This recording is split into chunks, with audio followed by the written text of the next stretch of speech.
ठीक है, चलो स्टार्ट करते हैं। फोकस करो अपने स्क्रीन के ऊपर। एज पर आवर सिलेबस हमारा जो नेक्स्ट पॉइंट आज हम कवर करने वाले हैं वो है importance of foreign trade for a developing economy. Okay, तो फॉरेन ट्रेड का क्या महत्व है किसी भी डेवलपिंग इकोनॉमी के लिए, तो वो आज हम जानेंगे, उसके ऊपर डिस्कशन करेंगे। तो ये हमारा एज पर सिलेबस हमारा पॉइंट हम आज कवर करेंगे, क्योंकि लास्ट लेक्चर में हमने बैलेंस ऑफ ट्रेड और बैलेंस ऑफ पेमेंट को बहुत ही डिटेल से एक्सप्लेन किया था। उसके बारे में सभी कंटेंट्स के बारे में हमने डिस्कशन किया था। तो वो पॉइंट हमारा कवर हो गया। तो नेक्स्ट पॉइंट हम आज देखेंगे, importance of foreign trade. Okay, तो फॉरेन ट्रेड को समझने के लिए कुछ प्री डेफिनेशंस या प्री कॉन्सेप्ट को समझना बहुत ही जरूरी है। ओके, तो उससे पहले क्या लगता है, आप में से कोई भी खुद को अनम्यूट करो और मेरे साथ डिस्कस करो कि फॉरेन ट्रेड आप किसे कहेंगे, किसको कहा जाता है फॉरेन ट्रेड? कशाला म्हणायचं? आंतरराष्ट्रीय व्यापार, इंटरनेशनल ट्रेड और फॉरेन ट्रेड किसे कहेंगे?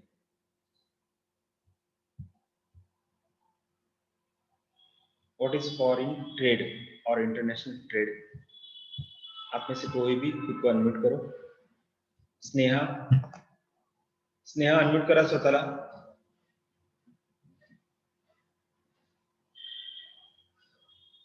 ट्रेड तर माहिती तुम्हाला? स्नेहा, माधुरी किंवा अश्विनी किंवा ममता? ममता तुम्ही करा, अनम्यूट करा स्वतःला, मला बोलायचं तुमच्याशी।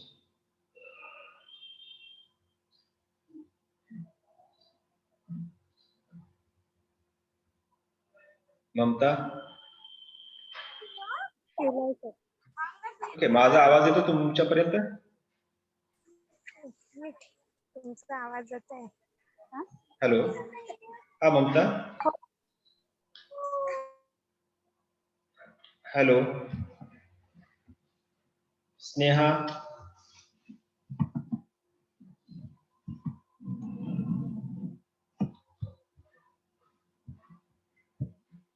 कशाला म्हणायचं फॉरेन ट्रेड,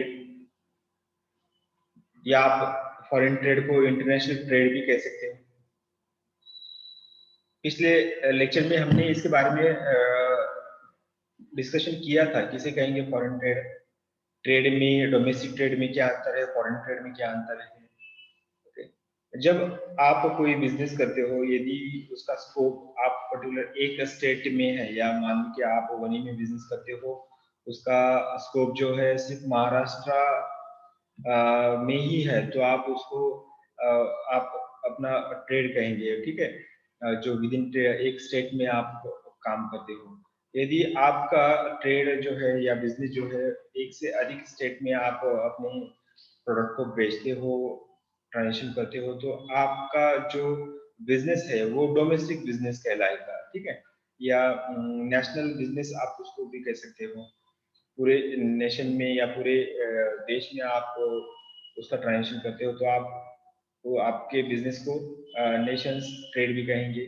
जब आप अपने बिजनेस में जो कुछ प्रोडक्ट है या कुछ भी सर्विसेज है, वो आप किसी एक देश की सीमा के उस पार मीन्स दूसरे देश में जाकर उस प्रोडक्ट को बेचते हो या उस प्रोडक्ट रिलेटेड कोई ट्रांजेक्शन करते हो, तब आपका जो बिजनेस है वो इंटरनेशनल ट्रेड करता है, ऐसा हम उस वक्त कह सकते हैं, या फॉरेन ट्रेड करता है, ऐसे भी हम उस वक्त कह सकते हैं।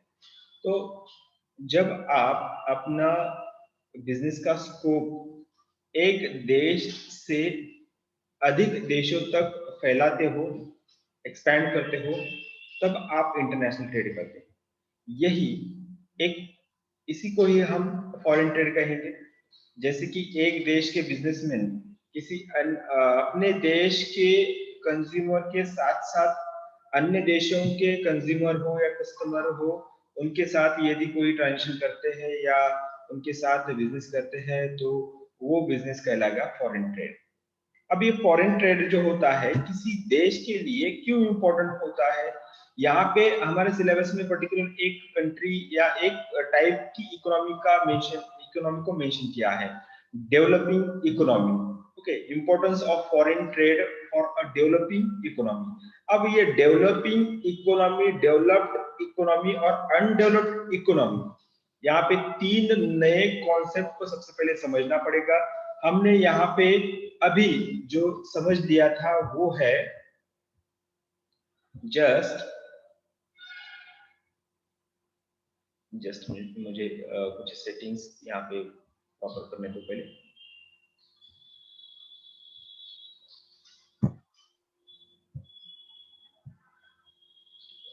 स्लाइड शेयर तो हो गया ना, सबको दिखाई दे रहा नहीं ये स्लाइड शेयरिंग? आप में से कोई भी मुझे रिप्लाई दे, स्लाइड शेयरिंग ओके है आपको? ओके ठीक है। तो फॉरेन ट्रेड तो जान लिया हमने। अब फॉरेन ट्रेड पर्टिकुलर सिलेबस में एक कंटेंट, एक प्रकार की इकोनॉमी को मेंशन किया है, स्पेशली डेवलपिंग इकोनॉमी। अब हम समझेंगे कि डेवलपिंग इकोनॉमी किसे कहेंगे, डेवलप्ड इकोनॉमी किसे कहेंगे, या अंडर डेवलप्ड इकोनॉमी किसे कहेंगे, जिसको हम मराठी में विकसनशील अर्थव्यवस्था, विकसित अर्थव्यवस्था आणि अविकसित अर्थव्यवस्था असं म्हणतो त्याला आपण। ओके, तर कशाला म्हणायचं विकसित अर्थव्यवस्था, कशाला म्हणायचं विकसनशील अर्थव्यवस्था, आणि कुठल्या प्रकारच्या अर्थव्यवस्थेला म्हणायचं अविकसित अर्थव्यवस्था।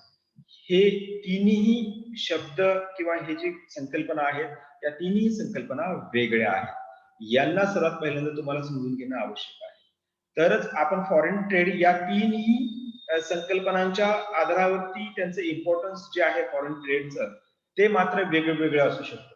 कारण अनडेव्हलप्ड इकॉनॉमीसाठी फॉरेन ट्रेडचं इम्पॉर्टन्स वेगळं आहे, डेव्हलप्ड इकॉनॉमीसाठी फॉरेन ट्रेडचं इम्पॉर्टन्स वेगळं आहे, आणि डेव्हलपिंग इकॉनॉमीसाठी फॉरेन ट्रेडचं इम्पॉर्टन्स जे म्हणजे महत्व जे आहे ते वेगळं आहे। आपल्याला आधी या संकल्पना समजून घेणं आवश्यक आहे।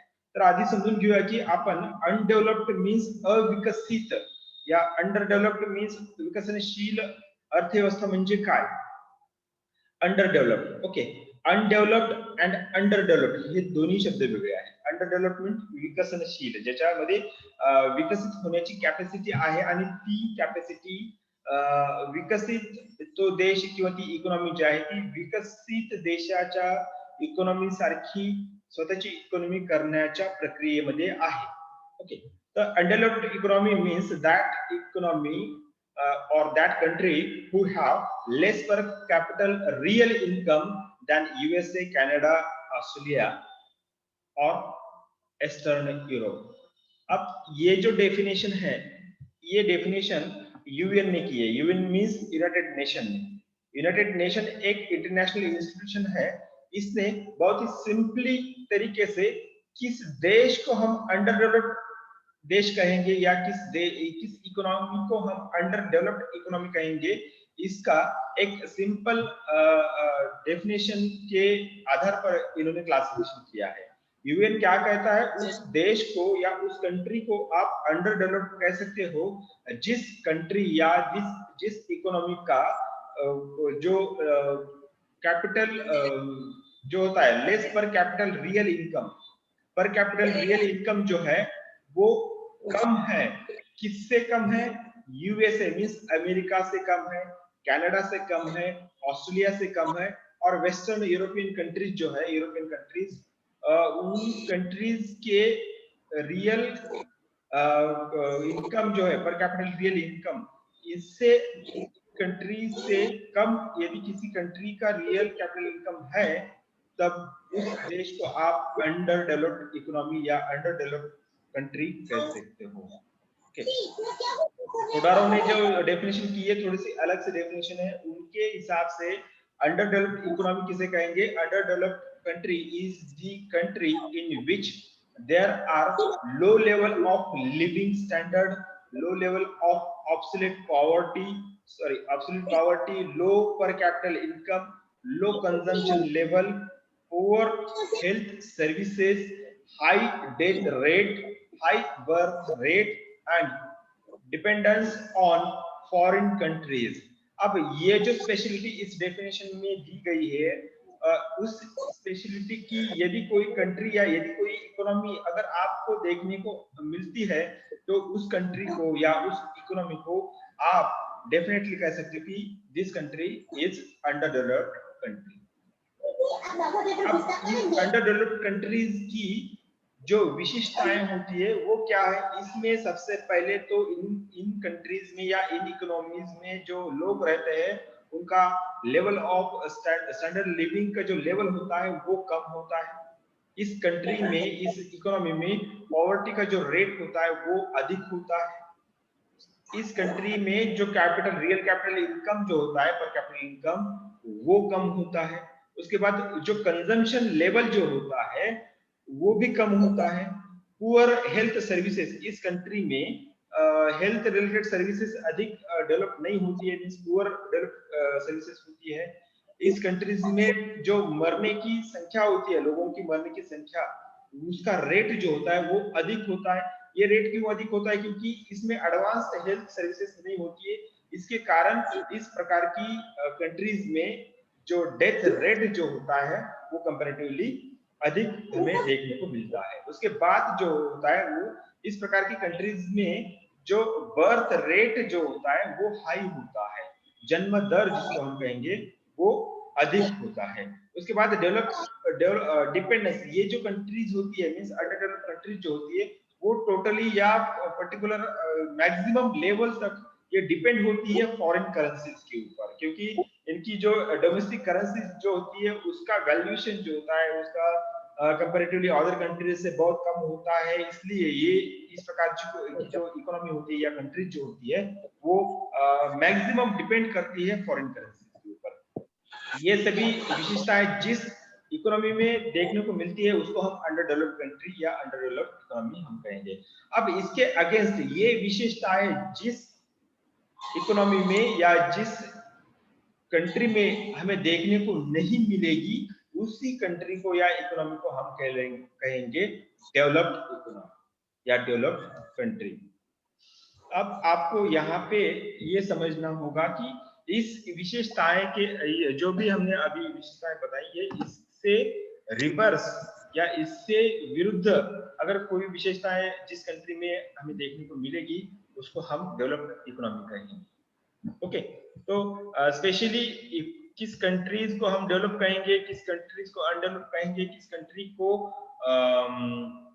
एडवांस कहेंगे या इमर्जिंग कंट्री कहेंगे, ये सब कंट्रीज सभी कंट्रीज को क्लासिफाई करने का जो खेल होता है वो होता है इंटरनेशनल लेवल के ऊपर।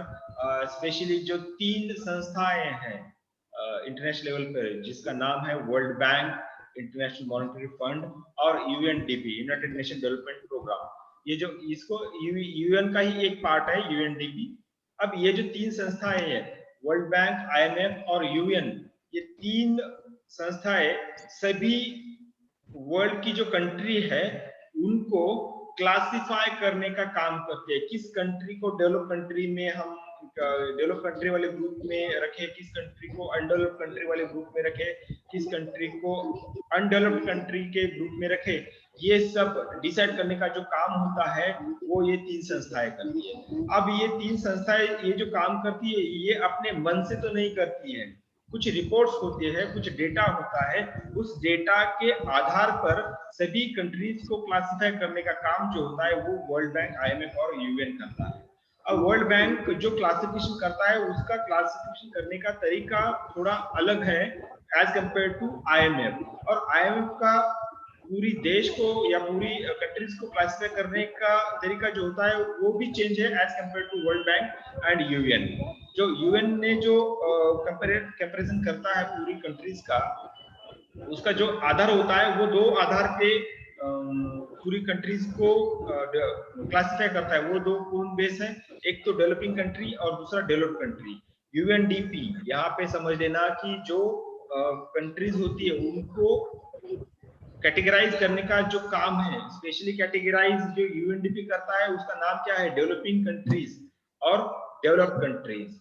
आईएमएफ जब किसी कंट्री को क्लासिफाई करता है तो वो किस किस नेम से क्लासिफाई करता है, उसका नाम है इमर्जिंग एंड डेवलपिंग कंट्रीज और एडवांस कंट्रीज। और वर्ल्ड बैंक जो पूरी कंट्रीज को क्लासिफाई करता है, उस क्लासिफाई करने का जो नेम होता है, जो टाइटल जो होता है, जो वर्ल्ड बैंक क्या टाइटल देता है, low income countries, high level, lower middle income countries, upper middle income countries और हाई इनकम कंट्रीज, ऐसे 4 अलग सब पार्ट्स में वर्ल्ड बैंक पूरी कंट्रीज को क्लासिफाई करता है इस डेवलपिंग के बेस के ऊपर। ठीक है, यहाँ पे आपको ये समझना इम्पोर्टंट है। अपेक्षा आपल्या साईडचा आवाज जो आहे तो श्रुतिका, ठीक है, आप चेक करते जाओ कि जब आप डिस्कशन करते तो अपने साइड का जो आवाज बंद है या चालू है ये बीच में चेक करते जाओ। और जूम ऐप के जो अदर बटन्स है उनको प्रेस मत करो, जस्ट आप फोकस करो स्क्रीन के ऊपर। ओके, तो मैं ये कह रहा था कि जो कंट्रीज का क्लासिफिकेशन होता है वो 3 जो संस्था है वो अलग अलग अपने अपने मेथड से करती है। हमें जो इम्पोर्टेंट जो बात है, तो यूएनडीपी जो क्लासिफिकेशन करता है डेवलपिंग कंट्रीज और डेवलप्ड कंट्रीज। डेवलपिंग का मीनिंग क्या होता है? डेवलपिंग का मीनिंग होता है अंडर डेवलप्ड, मीन्स विकसनशील देश। और डेवलप्ड कंट्रीज का मीनिंग क्या होता है, जिसको हम कहेंगे विकसित देश। और विकसित देश और विकसनशील देश, इन दोनों में भी अंतर है। विकसित देश मीन्स ऑलरेडी जो डेवलप हो चुका है, जिस देश में अब इससे आगे डेवलप होने की कैपेसिटी नहीं है या पोटेंशियल उसमें नहीं है डेवलप, जो कुछ डेवलपिंग का जो लास्ट स्टेज जो है वो स्टेज उस देश ने पार किया है, इसके आगे इसकी डेवलपमेंट होना उसका जो रेट है, उस डेवलपिंग का जो रेट है वो बहुत कम होता है। मगर आप डेवलपिंग कंट्रीज को देखेंगे तो डेवलपिंग कंट्रीज में डेवलप होने का चांसेस बहुत अधिक होते हैं, क्योंकि हर एक सेक्टर में डेवलपमेंट होना बाकी था, इसलिए उसमें चांस हमें बहुत अधिक मात्रा में दिखाई देता है। सब सेक्टर्स को डेवलप कर सकते हैं डेवलपिंग कंट्रीज में। ठीक है, तो हर एक इस 2 कैटेगरी में जब किसी देश को हम कैटेगराइज करते हैं तो उसके फीचर्स भी अलग होते हैं, उसके उस इकोनॉमी का स्ट्रक्चर भी अलग होता है, उस इकोनॉमी की कैरेक्टरिस्टिक्स भी अलग होती है, उस इकोनॉमी में जो काम होता है, जो इन्वेस्टमेंट होती है, जो ट्रेड होता है वो भी अलग होता है। अब इसी एंगल से, इसी के कारण इस सिलेबस में हमें दिया गया कि importance of foreign trade for a developing countries. अब डेवलपिंग कंट्रीज में इंडिया आता है, क्योंकि हम मीन्स इंडिया या इंडियन इकोनॉमी जो है वो अभी भी पूरी तरह से डेवलप्ड कंट्री नहीं बनी है। हम अभी भी डेवलपिंग कंट्रीज की कैटेगरी में आते हैं as per to UNDP classification. मगर जब हम वर्ल्ड बैंक का क्लासिफिकेशन देखेंगे तब हम इस लोअर मिडिल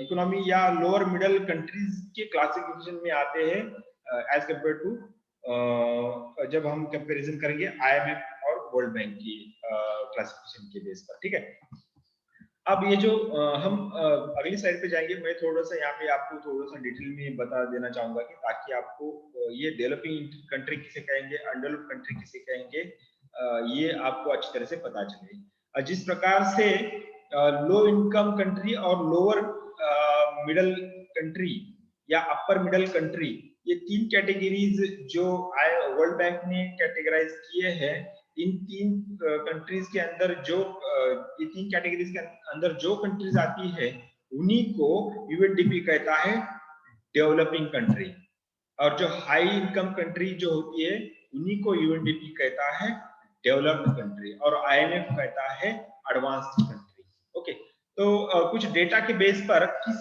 किस देश को हम लोअर इनकम कहेंगे, किस देश को लोअर मिडिल इनकम कंट्री कहेंगे, किस देश को अपर मिडिल इनकम कंट्री कहेंगे, और किस देश को हाई इनकम मिडिल कंट्री कहेंगे, ये हम इस चार्ट के बेस पर यहाँ पे समझ सकते हैं। ओके, तो यहाँ पे देख लेना कि लोअर यहाँ पे जो पहले कॉलम में जो लिखा है 1/7/2020 का डेटा है, इस डेटा में कुछ जीएनआई पर कैपिटल मींस ग्रॉस नेशनल जो है income, gross national income, GNI का फुल फॉर्म क्या है? Gross national income. जिस देश का ग्रॉस नेशनल पर कैपिटल इनकम, ग्रॉस नेशनल पर capital income less than 1036 dollar से कम है। रिपीट करता हूं, सेंटेंस बहुत इंपॉर्टेंट है, थोड़ा सा फिर से फोकस करना, मैं किस सेंटेंस की बात कर रहा हूं। फिर से रिपीट करता हूं, जिस कंट्री की जीएनआई पर capital income less than 1036 dollar से कम है, उस कंट्री को वर्ल्ड बैंक कहता है लो इनकम कंट्री। और इसके अगेंस्ट जिस कंट्री की जीएनआई पर कैपिटल इनकम जो है 12,535 डॉलर के ऊपर है, 12,535 डॉलर के ऊपर जिस कंट्री की जीएनआई पर कैपिटल है, उस कंट्री को हाई इनकम कंट्री कहा जाता है, या उस कंट्री को डेवलप्ड कंट्री कहा जाता है। इस एक सेंटेंस की बेस पर आपको क्लेरिफिकेशन मिल सकता है कि किस कंट्री को आप डेवलप कहेंगे, किस कंट्री को आप अनडेवलप्ड कहेंगे। अब दूसरे एंगल से मैं सबसे आसान एक डेफिनेशन इस डेटा के बेस पर मैं आपको यहाँ पे बना के दूंगा, ताकि आप सबको वो पता चले, ठीक है। एज पर यूएनडीपी के अनुसार किस कंट्री को हम डेवलप कहेंगे, सीधा साधा क्वेश्चन का आंसर आपको यदि देना है तो आप ऐसा कह सकते हैं कि जिस देश की जीएनआई पर कैपिटल 12,535 या उससे आगे है, उस कंट्री को हम डेवलप्ड इकोनॉमी कहेंगे, और जिस कंट्री का जीएनआई पर कैपिटल इनकम 12,535 से कम है, उस कंट्री को हम कहेंगे डेवलपिंग कंट्री। सीधी और सिंपल डेफिनेशन या मीनिंग यही आपको यहाँ पे समझ लेनी है। ये डिजिट याद रखना, 12,535 डॉलर के आगे यदि किसी देश का जीएनआई पर कैपिटल है तो उसको डेवलप्ड कहेंगे, और इस डिजिट के नीचे यदि किसी कंट्री का जीएनआई पर कैपिटल है तो उसको हम अंडर डेवलप्ड या डेवलपिंग कंट्री, ठीक है। अब इससे तो आपको ये क्लेरिफाई हो गया। अब हम अपने मेन पॉइंट की तरफ जाएंगे। अब जो सिलेबस के अनुसार जो हमारा कंटेंट है, फॉरेन ट्रेड का इंपॉर्टेंस क्या है इस डेवलपिंग कंट्री रिलेटेड। अब समझने के लिए हम इंडिया को एज एग्जांपल ले लेंगे। अब आपको मैं ये क्वेश्चन करता हूं कि इंडिया रिलेटेड फॉरेन ट्रेड क्यों इंपॉर्टेंट है, इंडिया को फॉरेन ट्रेड करना क्यों महत्वपूर्ण है, फॉरेन ट्रेड करने से हमें क्या क्या फायदे होते हैं, फॉरेन ट्रेड करने से हमें क्या बेनिफिट मिलते हैं, ये आप मुझे बताओगे। तो सबसे पहले क्या बेनिफिट मिल सकता है यदि इंडिया फॉरेन ट्रेड करता है, तो उसका बेनिफिट क्या मिल सकता है, क्या मिल सकता है बेनिफिट, किसे कहेंगे? सर जरूरी है रहते हो बोरिंग क्लास। हाँ बराबर है, सपना बोला, दीक्षा बोलती है का सपना बोलते हैं, दीक्षा बोलती है कि सपना बोलते, कौन बोलता है, बोला।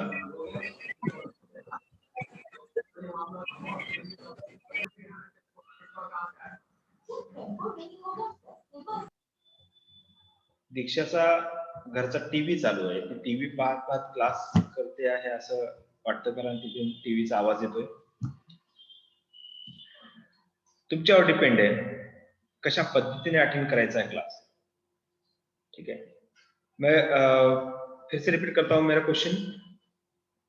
इंडिया को इंडिया ने यदि फॉरेन ट्रेड किया तो उसके क्या बेनिफिट मिलते हैं, क्या क्या बेनिफिट हो सकते हैं यदि कोई कंट्री फॉरेन ट्रेड करती है तो?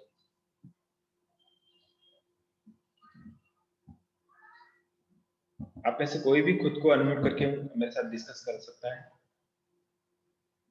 काय फायदे होतील जर भारताने इतर देशांसोबत आंतरराष्ट्रीय व्यापार केला तर, किंवा आंतरराष्ट्रीय व्यापार जर केला तर त्याचा फायदा आपल्याला काय होतो?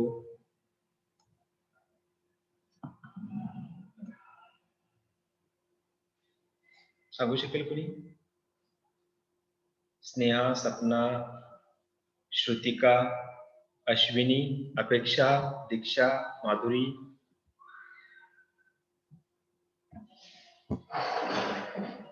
जस्ट डिस्कस करा. अश्विनी, दीक्षा, स्वतःला अनम्यूट करा. दीक्षा,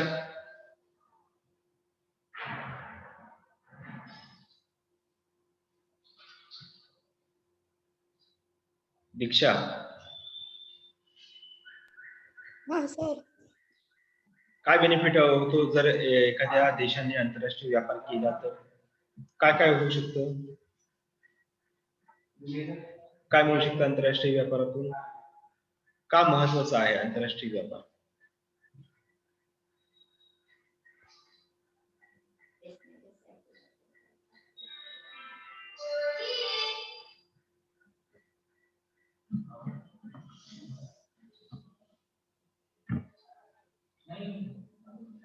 फॉरेन ट्रेड म्हटल्यानंतर जब हम फॉरेन ट्रेड की बात करते हैं तो इसमें इंपोर्ट भी आता है और एक्सपोर्ट भी आता है.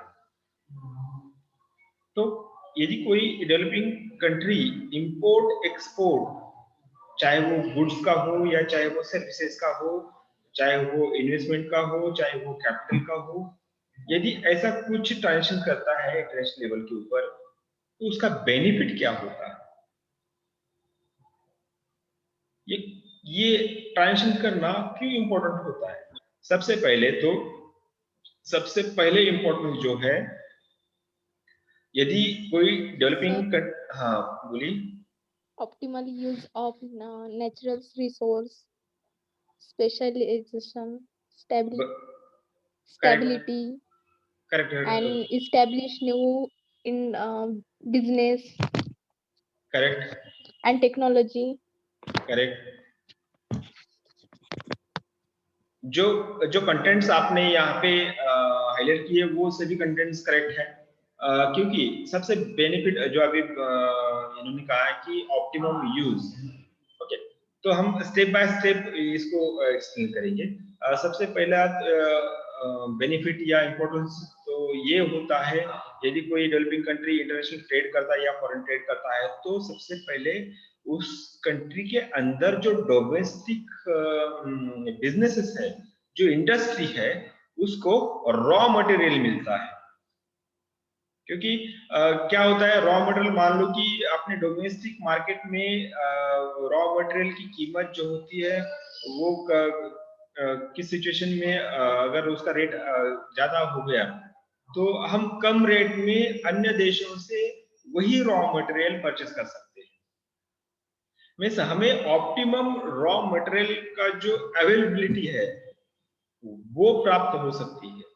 हम पूरी दुनिया से, दुनिया के किसी भी देश से हमारे बिजनेस के लिए जो रॉ मटेरियल की जरूरत होती है वो हम कलेक्ट कर सकते हैं, उसे हम ले सकते हैं पूरी विश्व बाजार से. क्योंकि यदि किसी अपना जो अपनी कंपनी के लिए जो रॉ मटेरियल है उसका अगर एक या दो या चार पांच सिर्फ जो विक्रेता हैं वो क्या करते हैं, अगर वो अपने मन से अगर कोई रेट बढ़ाता है तो उसका इम्पैक्ट उस पर्टिकुलर इंडस्ट्री या बिजनेस के ऊपर, उसके प्रोडक्ट के ऊपर होता है. तब आप क्या कर सकते हो इस सिचुएशन में, अगर डोमेस्टिक मार्केट में किसी रॉ मटेरियल की प्राइस बढ़ती है या जानबूझकर बढ़ाई जाती है, तब आप इंटरनेशनल मार्केट से वही रॉ मटेरियल कम बजट में, कम कीमत में आप परचेस कर सकते हो. तो इंडिया में या किसी एक डेवलपिंग कंट्री में जो उसका इंडस्ट्रियलाइजेशन है, जो उसकी इंडस्ट्री जो है, जो उसके स्पेसिफिक अगर स्पेसिफिकेशन उन्होंने किया है, तो उसके लिए रॉ मटेरियल या कोई भी, मैं यहाँ पे रॉ मटेरियल तो है, मगर इसके साथ अभी इन्होंने रिसोर्सेज की बात की थी, तो हम रिसोर्सेज भी यहाँ पे इंक्लूड कर सकते हैं। किसी एक रिसोर्सेज मीन्स चाहे वो फिजिकल रिसोर्सेज हो, ह्यूमन रिसोर्सेज हो या कैपिटल रिसोर्सेज हो। अपने कंपनी के लिए हम इंटरनेशनल मार्केट से फिजिकल रिसोर्सेज कलेक्ट कर सकते हैं, चाहे मशीनरी हो, चाहे वो रॉ मटेरियल हो या कुछ भी हो। हम अपने इंटरनेशनल मार्केट से हम फाइनेंशियल रिसोर्सेज भी कलेक्ट कर सकते हैं। फाइनेंशियल रिसोर्सेज मींस आप कैपिटल कलेक्ट कर सकते हो, डायरेक्ट मेथड से हो या इनडायरेक्ट मेथड से, मींस एफडीआई को कलेक्ट कर सकते हो या आई को कलेक्ट कर सकते हो। फॉरेन मार्केट से आप शेयर्स को, अपने खुद के शेयर्स को बेच सकते हो, उससे भी आप कैपिटल को कलेक्ट कर सकते हो। ह्यूमन रिसोर्सेज भी आप कलेक्ट कर सकते हो विश्व मार्केट से। ह्यूमन रिसोर्सेज, यदि आपके कंपनी के लिए कोई एक्सपर्ट की जरूरत है, चाहे वो आपके डोमेस्टिक कंट्री में वो एक्सपर्ट नहीं है, तो आप क्या कर सकते हो, किसी अन्य देशों में यदि वो एक्सपर्ट रहता है तो आप उसको हायर कर सकते हो, आप उस एक्सपर्टाइज की सर्विसेज अपने बिजनेस में ले सकते हो। ये सब पॉसिबल होता है इंटरनेशनल ट्रेड जब आप अपनी कंपनी में करते हो, या कोई देश डेवलपिंग इकोनॉमी जो है वो इंटरनेशनल ट्रेड या फॉरेन ट्रेड जो करती है, तो ये सारे बेनिफिट उसको मिलते हैं। जो दूसरा जो बेनिफिट जो है वो कंपैरेटिव जो ट्रेड एडवांटेजेस होते हैं। अब ये इसमें बहुत सारे इंटरनेशनल सिद्धांत को प्रदर्शित किया गया है। Comparative cost analysis, comparative cost theory के आधार पर इंटरनेशनल ट्रेड पर बहुत सारे जो इकोनॉमिस्ट थे उन्होंने बहुत सारे सिद्धांत को भी प्रेजेंट किया है। हम उन सिद्धांतों की चर्चा यहाँ पे नहीं करेंगे, मगर एक बात तो सही है कि कंपैरेटिव कॉस्ट बेनिफिट या ट्रेड बेनिफिट या ट्रेड एडवांटेजेस वो आपको मिल सकते हैं। मान लो कि एक देश किसी एक वस्तु का उत्पादन करती है, तो उसके लिए ये जो खर्चा आता है वो कंपैरेटिवली दूसरे देश से बहुत अधिक है। तब उस वक्त हम क्या कर सकते हैं, जो चीज या जो प्रोडक्ट हम अपने देश में बनाते हैं उसका प्रोडक्शन बंद करके हम सामने वाली जो कंट्री है उस कंट्री से हम वो प्रोडक्ट इंपोर्ट कर सकते हैं।